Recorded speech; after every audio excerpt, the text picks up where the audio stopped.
आज के इस एक्सप्लेनर में एक बेहद ही क्रिटिकल और इम्पॉर्टेंट मेडिकल टॉपिक को डिकोड किया जाएगा और वो है हैंटा वायरस।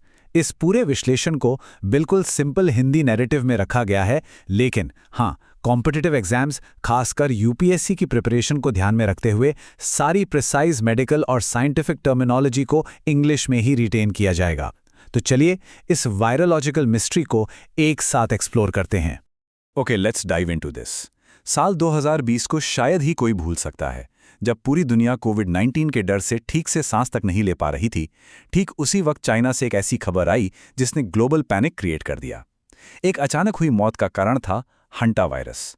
उस वक्त सबके मन में यही डर था कि क्या ये एक और नया पैंडेमिक बनने वाला है, लेकिन ऐसा बिल्कुल नहीं हुआ। आखिर क्यों ये वायरस कोविड-19 से इतना अलग ऑपरेट करता है? आइए यही इन्वेस्टिगेट करते हैं। इस विश्लेषण को कुछ हिस्सों में बांटा गया है। शुरुआत करेंगे इंट्रोडक्शन टू हंटा वायरस से, उसके बाद समझेंगे कि हाउ द वायरस स्प्रेड्स, फिर सिम्टम्स एंड मेजर डिजीजेस पर आएंगे। इसके बाद डायग्नोसिस, ट्रीटमेंट एंड प्रिवेंशन को कवर करेंगे। आखिर में कंपेयरिंग हंटा वायरस एंड कोविड-19 और फिर क्रूशियल फैक्ट्स के साथ एक ऐसी हंटा निमोनिक देखेंगे जो सब कुछ याद रखने में मदद करेगी। तो चलिए पहले सेक्शन इंट्रोडक्शन टू हैंटा वायरस की तरफ बढ़ते हैं, जहां इस पैथोजन की वीडियोलॉजी को एक मेडिकल मिस्ट्री की तरह सॉल्व किया जाएगा। आखिर ये बीमारी है क्या? हैंटा वायरस असल में एक बेहद डेंजरस ज़ूनोटिक आरएनए वायरस है। ज़ूनोटिक का सीधा सा मतलब ये होता है कि ये आमतौर पर जानवरों से इंसान में ट्रांसफर होता है। अगर इसके साइंटिफिक बैकग्राउंड की बात करें तो ये फैमिली हैंटाविरिडी और ऑर्डर बुनियाविरिलेज से बिलोंग करता है। इसमें सबसे ज़रूरी पॉइंट ये है कि इसके प्राइमरी कैरियर रोडेंट्स होते हैं, यानी कि चूहे। ये साइंटिफिक टर्म्स एग्जाम पर्सपेक्टिव से काफ़ी क्रूशियल हैं, इसलिए इन्हें ध्यान में रखना ज़रूरी है। इस वायरस का ज्योग्राफिक स्प्रेड देखना भी उतना ही ज़रूरी है। दुनिया भर में ये मुख्यतः चाइना, अमेरिकाज, कोरिया और रशिया तक ही सीमित है। यहाँ एक बहुत ही राहत की बात है, इंडिया में इसके केसेस बिल्कुल ना के बराबर हैं, यानी यहाँ इसका स्प्रेड वेरी लो देखा गया है। अब आते हैं दूसरे सेक्शन पर, हाउ द वायरस स्प्रेड्स। एक ज़ूनोटिक वायरस होने की वजह से इसकी चेन ऑफ इन्फेक्शन समझना बेहद ज़रूरी हो जाता है। ये वायरस एक रोडेंट से निकलकर ह्यूमन बॉडी में एंटर कैसे करता है, and this brilliantly illustrates the whole process. Step 1 में एक इन्फेक्टेड रोडेंट अपना वेस्ट जैसे यूरिन, फीसीज या सलाइवा किसी जगह पर छोड़ देता है। स्टेप 2 में जब ये वेस्ट वहां सूख जाता है तो उसके पार्टिकल्स हवा में मिक्स होने लगते हैं। यहीं पर स्टेप 3 आता है, जो सबसे क्रिटिकल फेज है। ये सूखा हुआ वेस्ट अब डेंजरसली एयरबॉर्न पार्टिकल्स में ट्रांसफॉर्म हो चुका है। और फाइनल स्टेप में जब भी कोई हेल्दी इंसान उस इन्फेक्टेड हवा में सांस लेता है तो ये वायरस उसके द्वारा इनहेल कर लिया जाता है। यहाँ पर एक बहुत ही क्रूशियल डिफरेंस को समझना होगा, जिससे कोई पब्लिक अलार्मिज्म या डर ना फैले।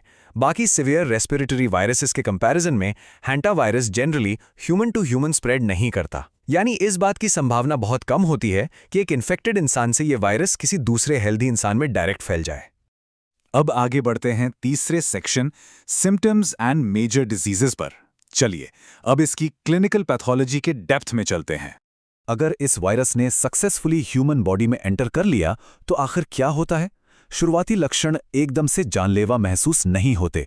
इनिशियल स्टेज में पेशेंट को high fever, severe headache, body एक और वॉमिटिंग जैसी परेशानियां आती हैं। लेकिन अगर वक्त पर सही मेडिकल केयर ना मिले तो ये रैपिडली सीवियर स्टेज में एस्केलेट कर जाता है। इस सीवियर स्टेज में breathing difficulty, fluid in lungs, dangerously low BP और यहाँ तक कि किडनी फेलियर भी देखा जा सकता है। ये सभी मेडिकल टर्म्स एग्जैक्ट और क्रिटिकल हैं, क्योंकि इन्हीं पर आगे का पूरा डायग्नोसिस निर्भर करता है।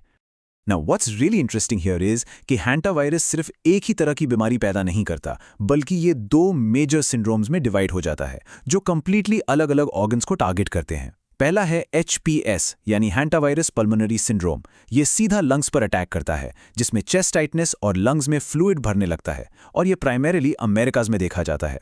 दूसरा है HFRS यानी haemorrhagic fever with renal syndrome. जैसा कि नाम से पता चल रहा है, रीनल यानी ये किडनीज को टारगेट करता है। इसमें इंटरनल ब्लीडिंग और किडनी डैमेज देखा जाता है, और इसका ज्योग्राफी मुख्यतः एशिया और यूरोप है। ये सब सुनकर थोड़ा सीरियस जरूर लग रहा होगा, इसलिए section 4 diagnosis, treatment and prevention पर आना बहुत जरूरी हो जाता है। ऐसे केसेस में मेडिकल रिस्पॉन्स क्या होता है? डायग्नोसिस कंफर्म करने के लिए डॉक्टर्स आमतौर पर पीसीआर टेस्ट, ब्लड टेस्ट या एंटीबॉडी टेस्ट कंडक्ट करते हैं।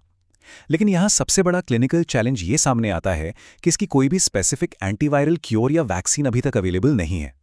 तो ऐसी स्थिति में मेडिकल टीम का पूरा फोकस पेशेंट को जिंदा रखने और सपोर्टिव केयर पर चला जाता है। इस एक्सट्रीम मैनेजमेंट में intensive ICU care, regular oxygen support, body में केयरफुल फ्लूइड मैनेजमेंट और अगर जरूरत पड़े तो वेंटिलेटर सपोर्ट का प्रयोग किया जाता है। जब क्योर उपलब्ध नहीं है तो प्रिवेंशन ही सबसे बड़ा बचाव है। इसके पब्लिक हेल्थ प्रोटोकॉल्स काफी सीधे हैं। सबसे पहला नियम, रोडेंट से पूरी तरह दूरी बनानी चाहिए। बंद कमरों या ऐसी जगह जहां डस्ट बहुत जल्दी सेट हो सकती है, वहां मास्क पहनना बहुत जरूरी है।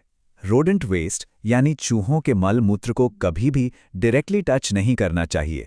और एक बात, अगर किसी पुराने गोडाउन या बंद स्टोर रूम की सफाई चल रही हो तो हाथों में ग्लव्स और चेहरे पर मास्क लगाना बिल्कुल नहीं भूलना चाहिए।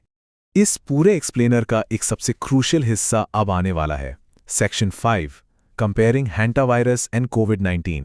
शुरुआत में जो सवाल था कि 2020 में चाइना की उस घटना से पैंडेमिक क्यों नहीं फैला, उसका जवाब इस कंपैरिजन में बिल्कुल क्लियर हो जाता है। कोविड-19 एक कोरोना वायरस टाइप था जो ह्यूमन टू ह्यूमन बहुत तेजी से स्प्रेड करता था और इसी क्वालिटी ने इसको एक ग्लोबल पैंडेमिक बना दिया। लेकिन इसके ऑपोजिट हंटा वायरस एक बिल्कुल अलग वायरोलॉजिकल कैटेगरी का हिस्सा है। ये strictly rodent to human spread करता है। इंसान से इंसान में ना फैलने की खासियत की वजह से ही ये दुनिया भर में तबाही नहीं मचाता, बल्कि सिर्फ लोकलाइज्ड आउटब्रेक्स तक ही सीमित रह जाता है। तो पैनिक की कोई वैलिड वजह थी ही नहीं। आइए अब अपने आखिरी और सबसे इंटरेस्टिंग सेक्शन पर चलते हैं, crucial facts and hanta mnemonic. Exam candidates, medical students और सभी लर्नर्स के लिए ये एक हाईली इफेक्टिव मेमोरी ट्रिक है। इस सारी इंफॉर्मेशन को इजीली कैसे याद रखें? बस इस सिंपल ट्रिक हंटा को ध्यान में रख लीजिए। यहाँ H stands for humans infected by rodents, यानी ये इन्फेक्शन स्टार्ट कहाँ से हुआ? A से एयरबॉर्न पार्टिकल्स, जो इस वायरस का डेंजरस ट्रांसफॉर्मेशन फेस है। N is for no common human spread, ये सबसे बड़ा रिलीफ पॉइंट है।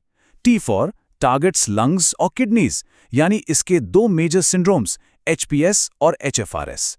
और finally A for acute fever disease, जो इसकी इनिशियल पहचान होती है। इस एक छोटी सी ट्रिक से पूरा का पूरा कॉन्सेप्ट माइंड में सेट हो जाता है। तो इस पूरे एक्सप्लेनर से एक बात तो बिल्कुल स्पष्ट हो जाती है कि पुराने क्लोज स्पेसेस में आम अवेयरनेस, अच्छी हाइजीन और थोड़ी सी कॉशन ही इन लोकलाइज्ड आउटब्रेक्स से बचाव का सबसे बेहतरीन तरीका है। लेकिन क्या बेसिक क्लीनलीनेस और हाइजीन को लेकर सच में इतनी सतर्कता रखी जा रही है? ये एक ऐसा थॉट प्रोवोकिंग सवाल है जिस पर गंभीरता से विचार होना जरूरी है। अधिक जानकारी के लिए मिशन रोजगार संगम सब्सक्राइब करें और बेल आइकन पर क्लिक करें।